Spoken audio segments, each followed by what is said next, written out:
नमस्कार दोस्तों। आज से एक और नई न्यू सीरीज को आगे बढ़ाते हुए प्राचीन भारत का सीरीज स्टार्ट करते हैं। प्रत्येक दिन ओनली 10 मिनट्स के अप्रोक्स में काफ़ी कुछ सीखने को मिलेगा। चलिए शुरुआत करते हैं। वन लाइनर के रूप में है और सभी एग्जाम के लिए बहुत इम्पोर्टेंट है।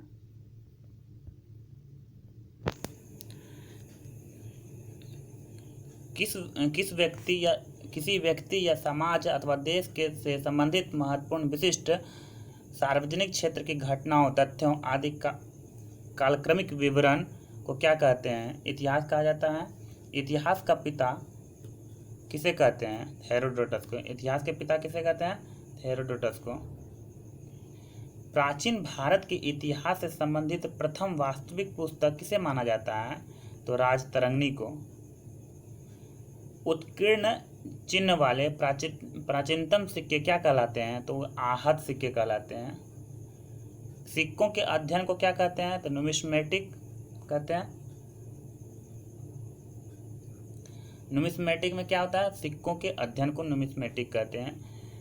भारत में प्रागैतिहासिक खोज प्रारंभ करने का श्रेय किसे दिया जाता है? तो डॉक्टर प्राइमरोज को। भारत में प्रागैतिहासिक खोज प्रारंभ करने का श्रेय किसे दिया जाता है? डॉक्टर प्राइमरोज को। ये इतिहास को कितने भागों में बांटा गया वो दिखाया गया। प्रागैतिहासिक काल, आद्यैतिहासिक काल और ऐतिहासिक काल के रूप में। नेक्स्ट क्वेश्चन है, प्राचीन भारतीय इतिहास को जानने के लिए किन स्रोतों का प्रयोग किया जाता है? धार्मिक ग्रंथ, ऐतिहासिक ग्रंथ, पुरातात्विक साक्ष्य तथा विदेशी विवरण। नेक्स्ट है, ब्राह्मणी लिपि की सर्वप्रथम किस विद्वान ने पढ़ा था? जेम्स प्रिंसेप ने 1837 ईस्वी में। भारत के प्राचीनतम ग्रंथ वेदों का संकलनकर्ता किसे माना जाता है? महर्षि कृष्णदेवपायन वेदव्यास को।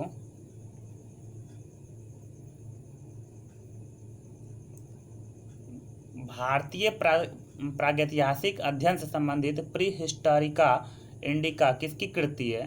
द स्टुअर्ट पिगॉट का। चीनी यात्रियों ने अपने यात्रा वृत्तांतों में भारत के लिए किस शब्द का प्रयोग किया? इंतु। प्राचीन यात्रियों ने अपने यात्रा वृत्तांत में भारत के लिए किस शब्द का प्रयोग किया? इंतु का। उत्कीर्ण लेखों के अध्ययन को क्या कहा गया है? तो एपिग्राफी, अभिलेख शास्त्र। लिपियों के विकास के अध्ययन को पुरालिपि विद्या कहा जाता है। लिपियों के विकास के अध्ययन को क्या कहा जाता है? तो पुरालिपि विद्या। सर्वप्रथम भारतवर्ष नाम का उल्लेख किस अभिलेख से प्राप्त हुआ है? हाथी गुफा अभिलेख से। सर्वप्रथम भारतवर्ष नाम का जो उल्लेख है किस अभिलेख में मिला? तो हाथी गुफा अभिलेख में। बहुत इंपॉर्टेंट क्वेश्चन है। प्राचीन भारत का सर्वप्रथम सुनियोजित इतिहास किसने तैयार किया? V.A. स्मिथ ने। प्राचीन भारत का सर्वप्रथम सुनियोजित इतिहास किसने तैयार किया? तो V.A. स्मिथ ने। पौराणिक मान्यता के अनुसार भारत के प्राचीनतम राजा कौन थे? तो वैवस्वत मन्नु। काफी जगह से ओनली सिर्फ मन्नु लिखा हुआ रहेगा। वायु पुराण में किस वंश का उल्लेख है? तो गुप्त वंश का। कौटिल्य के अर्थशास्त्र किस वंश के इतिहास की जानकारी मिलती है? तो मौर्य वंश। और जैन धर्म का प्रारंभिक इतिहास किस ग्रंथ से प्राप्त हुआ है? तो कल्पसूत्र से। ये बहुत इंपॉर्टेंट क्वेश्चन है।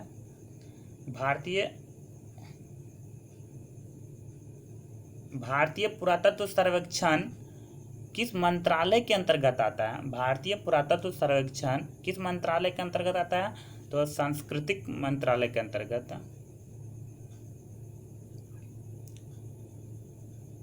प्रागैतिहासिक प्री हिस्टोरिक पीरियड और आद्य ऐतिहासिक को, इसका बहुत बार एग्जाम इंग्लिश में आ जाता है।